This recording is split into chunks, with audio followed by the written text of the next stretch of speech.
Hey guys, Adam O'Leary with Insight Branding Marketing Creative here with another vlog, if you will. Today we're talking about the Super Bowl, which was actually entertaining this year for a change. Mahomes was dropping bombs as usual. There was a tied score, 2 turnaround touchdowns from KC, and they get their first championship in 50 years. Congratulations to those guys. So, pretty exciting game. But of course we would be remiss if we didn't talk about the ads. We are an ad agency, as you all know. So the main one that stuck out to us was, Tide's Win is Later. It was a bit with Charlie Day. The premise was pretty simple. Day panics when his shirt is ruined with sauce during the game, and he comes to the central question, when does he wash it? After the game, during the ads, during the halftime show. And so the ad was pretty cool. It's complete with a cameo from Bud Knight, who met us in the Joust last year. So this was kind of the cream of the crop of the ads, at least in my humble opinion, it was pretty good.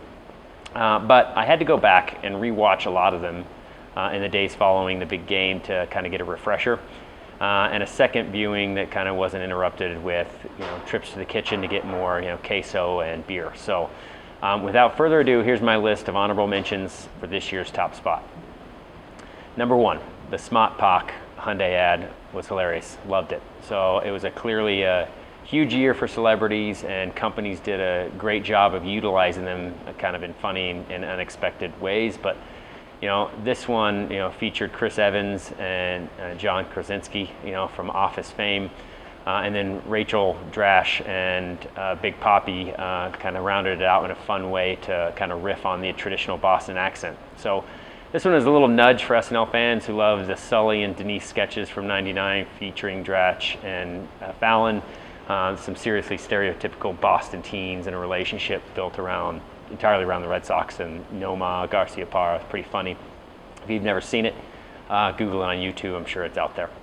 Number two ad that I thought was really powerful, Groundhog Day. I mean, Jeep nailed it, and they hit on a lot of nostalgia here, especially when it comes to Generation Xers who grew up with Groundhog Day. The way they used the Jeep as kind of a new character in a recreation of the original movie was inventive, to say the least, and that Groundhog was pretty cool as well. So that's our number 2.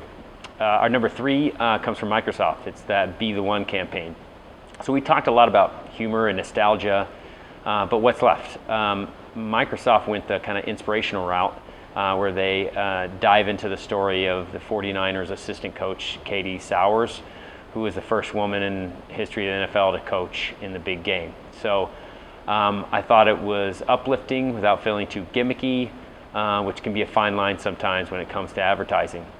And this felt like a shout out to all the girls watching who might actually want to be on the field, not just tune into it. So very cool by Microsoft here. I thought they did a really good job.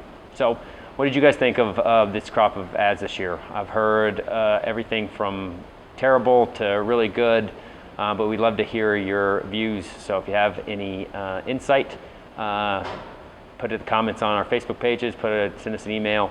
We'd love to hear it. So until next time, guys, we'll see you next time.